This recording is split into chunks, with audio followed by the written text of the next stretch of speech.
Okay, class. So now we will pursue our chapter 9, the living palate. We are reading about the development of food. हम किस चीज के बारे में पढ़ रहे हैं? डेवलपमेंट ऑफ फूड के बारे में पढ़ रहे हैं. So we have completed till cocoa. Coffee तक हमने कंप्लीट कर लिया है. After that we will start the next point.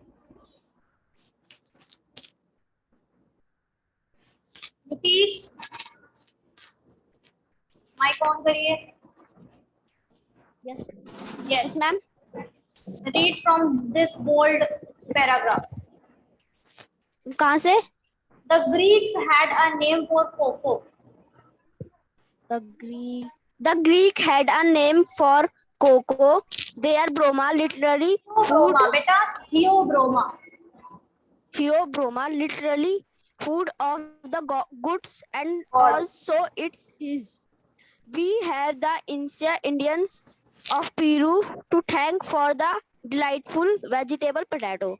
The humble potato has been around for around 10,000 years, from the ancient soils of Peru to our plates today.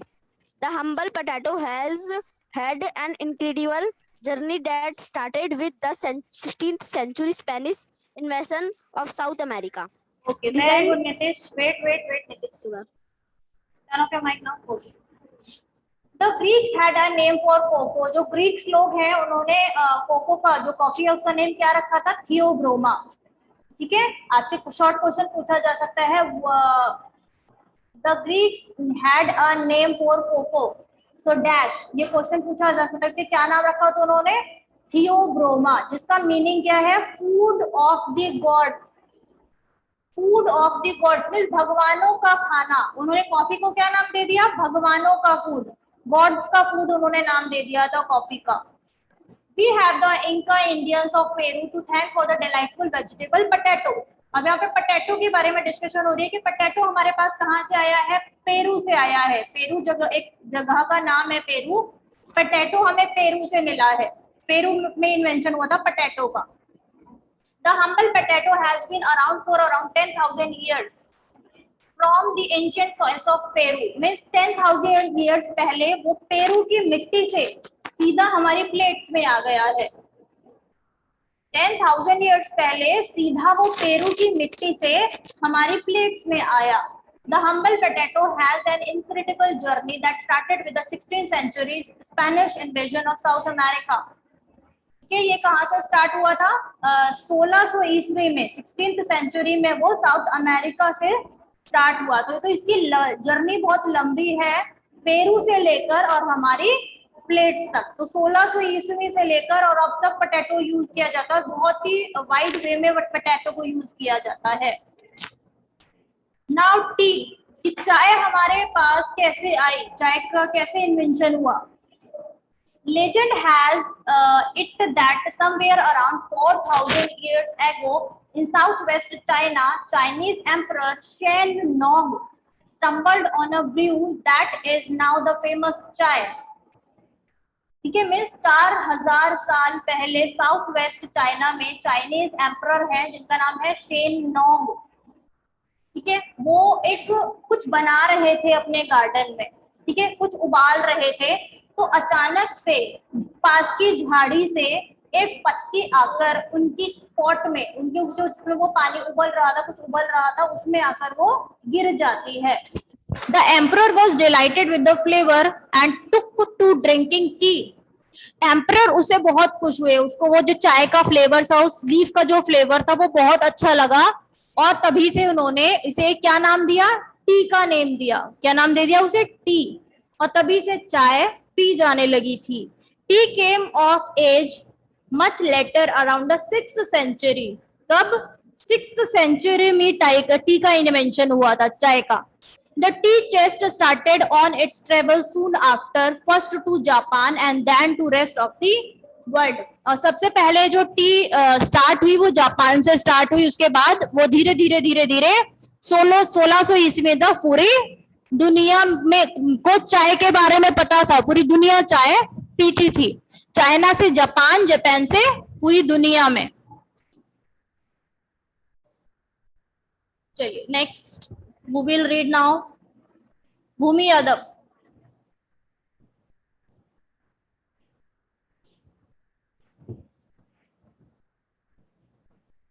Lakshmi, have any doubt? Do you have? Yes. Mic on करिए. Yes, ma'am. Tea is second most Consumed. Tea is second most consumed drink in the world, next to water. Done intense in different builds and views, and favorite are and Flavors. almonds. बेटा it's favorite नहीं, flavors. Sorry, ma'am. Flavors and almonds has Aromas. Aroma means खुशबू. aromas have made tea a consumer Sensory. Sensory. and culture expensive, and most do you twist and land has tea China and Japan. I can't listen anything. Tea land of tea China and Japan. Yes. Okay. Tea is the second most consumed drink in the world. Okay, Bhumi, now turn off your mic. T पूरी दुनिया में पानी के बाद सबसे पिया जाने वाला ड्रिंक है. पानी सबसे ज्यादा पिया जाता है. फर्स्ट पर पानी है, वाटर है, उसके बाद टी है सेकंड पॉइंट पर. पूरे वर्ल्ड में टी सेकंड नंबर पर आता है ड्रिंक्स में. The intense interest in different blends and brews of flavors and aromas have made T a sensory and cultural experience. Means इसके अरोमा ने, इसके फ्लेवर्स ने, इसके ब्लैंड्स ने इसको एक कल्चर बना दिया है. चाय को एक कल्चर बना दिया है. फॉर एग्जाम्पल, हम सुबह सुबह इंडिया में सोकर उठते हैं तो सुबह की शुरुआत होगी किस चीज से होगी? चाय के साथ होगी. तो वो कल्चर है. हम लोगों की शुरुआत क्या है? फिक्स है. वो चीज फिक्स है कि हमारी सुबह की शुरुआत होगी वो चाय के साथ होगी. वो कल्चर है, वो हमारी हैबिट हो चुकी है. चाय इतनी ज्यादा फेमस है, इसी से हम अंदाजा लगा सकते हैं. सुबह सुबह उठते ही क्या चाहिए? चाय चाहिए. A must do for tourists in the land of teas, China and Japan. और चाइना और जापान में ये फेमस है और टूरिस्ट जो है उनके लिए अट्रैक्शन का काम करती है टी. ठीक है, next who will read now? खुशी, turn on your mic. खुशी turn on your mic. खुशी माइक ऑन करिए. Rohit turn on your mic.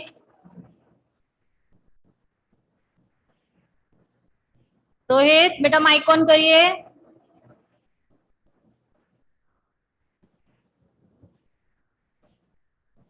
Rohit बेटा माइक ऑन करो.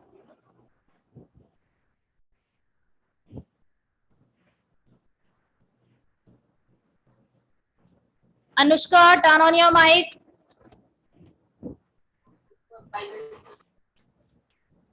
यस अनुष्का माइक ऑन करिए बेटा. Yes, ma'am. Yes read from the next paragraph. The list goes on with pantries overflowing with a fascinating range of cooking ingredients as year rolled by. The culinary advantage of the rich and poor kitchens adventure लिखा है, adventure नहीं लिखा. gives rise to cuisine with in a journey, and food still has go so street.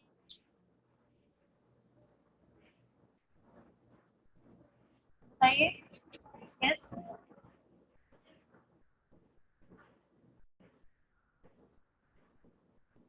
I think there is some network issue.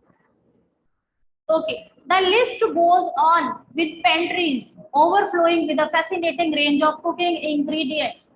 Means आपको पता है ना cooking में कितने सारे इंग्रेडिएंट्स यूज किए जाते हैं. फैसिनेटिंग मीन्स किसी चीज की खुशबू हमें बहुत अच्छी लगती है, किसी चीज का टेस्ट हमें बहुत अच्छा लगता है. तो डिफरेंट डिफरेंट टाइप के बहुत सारी रेंज है कुकिंग के लिए. As years rolled by, the culinary का meaning है related to food. भोजन मीन्स फूड बनाने से, फूड कुकिंग से रिलेटेड चीजें हैं, वो culinary adventure है. ठीक है. Of the rich and poor kitchens gave rise to cuisines. बस gastronomy meaning फिलअप में भी है. The science of cooking is gastronomy. But gastronomy is a journey and food still has miles to go. So steam ahead. Means gastronomy क्या है कि बस food बनाने की जो प्रक्रिया है वो चलती जा रही है और फूड अभी बहुत ज्यादा दूर है. इसका इस लाइन का ये मीनिंग है कि फूड के बेस पॉइंट पर, खाना पकाने के बेसिस पर अभी बहुत चीजें बाकी रह गई हैं, तो अभी उस पॉइंट तक जाने में हमें बहुत समय लगेगा. As food moved from the hearths at home to the business houses, new concepts came into being. Cuisines became so important that schools were established that trained chefs in the art of cooking. अब food जो है सिर्फ हमारे घर तक limited नहीं है, अब फूड बिजनेस बन चुका है. डू यू नो ना, फूड क्या है? एक बिजनेस है. ठीक है. होम डिलीवरी स्टार्ट हो गई है, तो वो क्या है? फूड की होम डिलीवरी चल रही है. होटल्स ओपन हो गए हैं, रेस्टोरेंट्स ओपन हो गए हैं, ढाबे ओपन हो गए हैं, तो ये क्या है? बिजनेस है. हम खाते तो हैं, हमारे घर तक लिमिटेड था पहले फूड, पहले कोई रेस्टोरेंट ढाबे ये सब नहीं होते थे, होटल्स नहीं होते थे, लेकिन अब फूड एक घर से निकलकर एक बिजनेस बन गया है. लोग काम करते हैं, वर्क करते हैं, उससे पैसा कमाते हैं फूड से. और लोगों को मीन्स शेफ्स को ट्रेनिंग दी जाती है, फॉर्मल ट्रेनिंग दी जाती है खाना बनाने के लिए. Dining in was good, but with plenty of hearty home-style comfort food. But life was changing. Socializing and gatherings at home was done excessively, and it was time for a change. Dining out was the answer. Restaurants opened their doors in Paris in the mid-18th century, and it marked the start of a new culture. Fine and casual dinners, cafes, bistros, and food trucks, food on the go for the man in a hurry. Takeouts for the family watching the Sunday TV shows. There was something for everyone.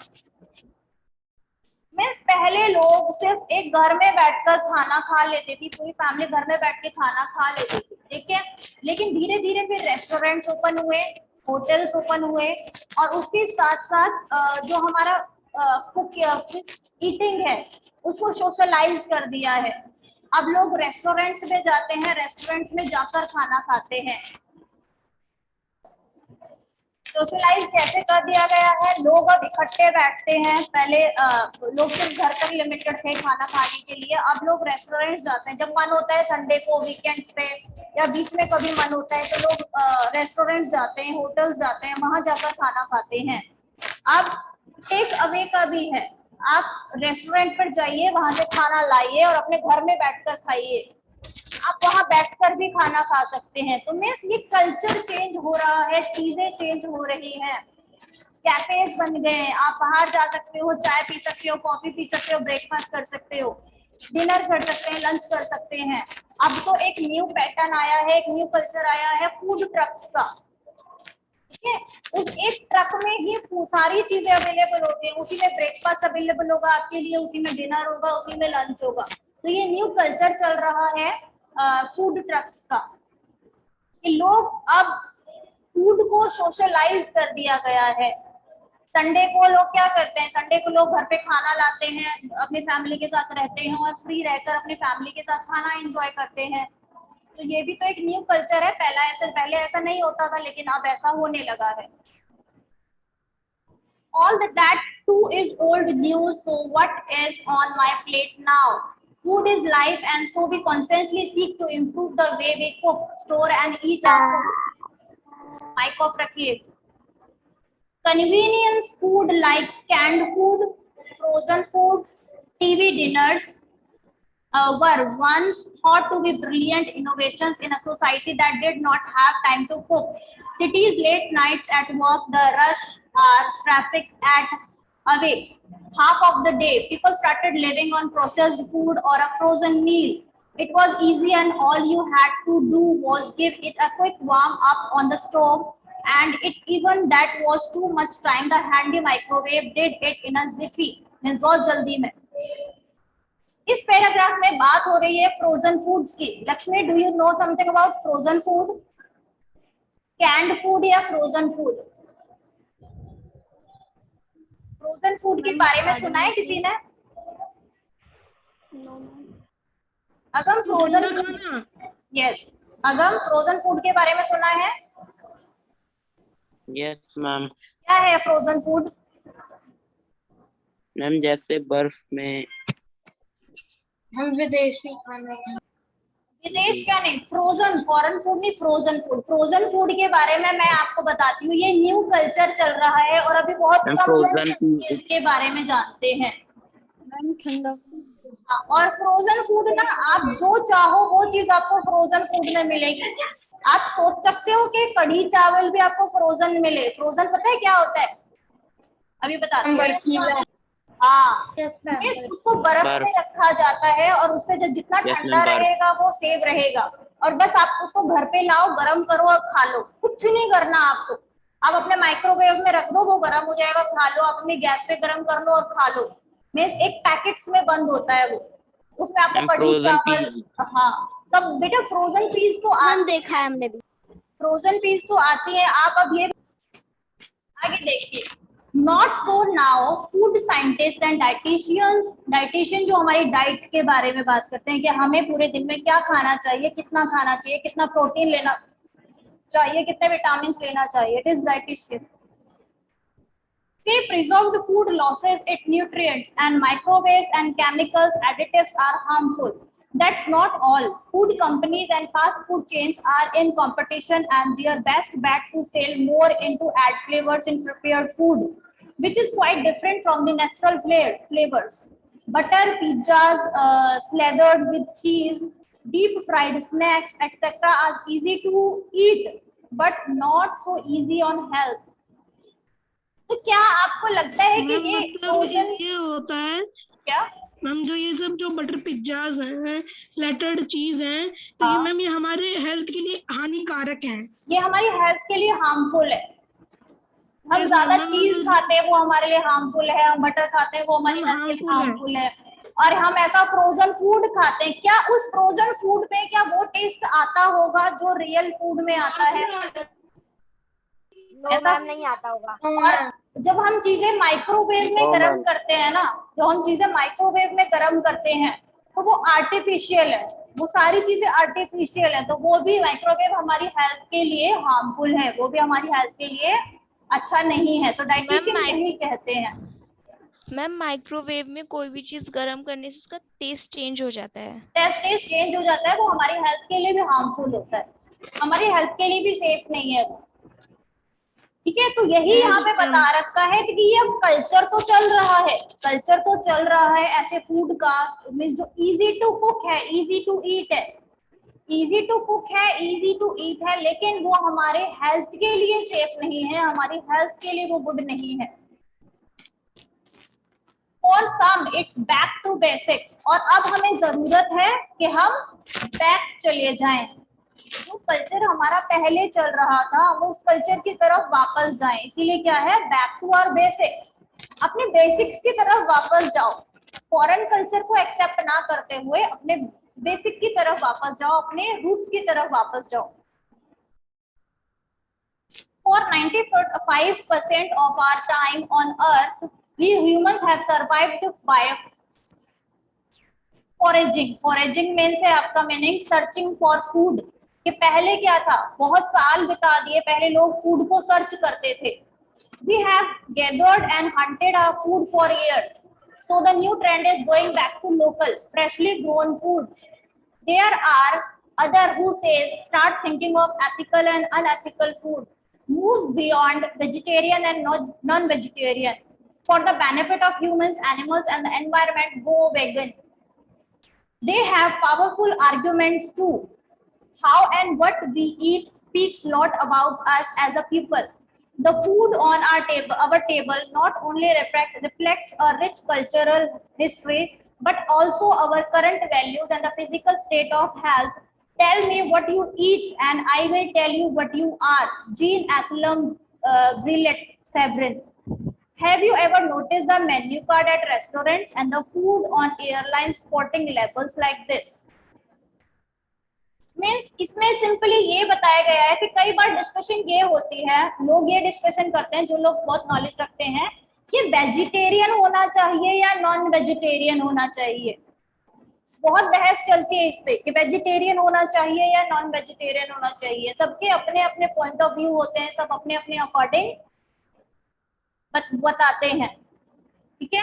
और arguments होती हैं, चीजें होती हैं, बहुत ये होते हैं कि हमें वेजिटेरियन बन जाना चाहिए, हमें नॉन वेजिटेरियन बन जाना चाहिए। लेकिन सिंपली ये कह रहे हैं कि हमें अपने इस फॉरेन कल्चर को एक्सेप्ट ना करके ना हमें अपने बेसिक्स पे चले जाना चाहिए, जहां से हमारे फूड की शुरुआत हुई है।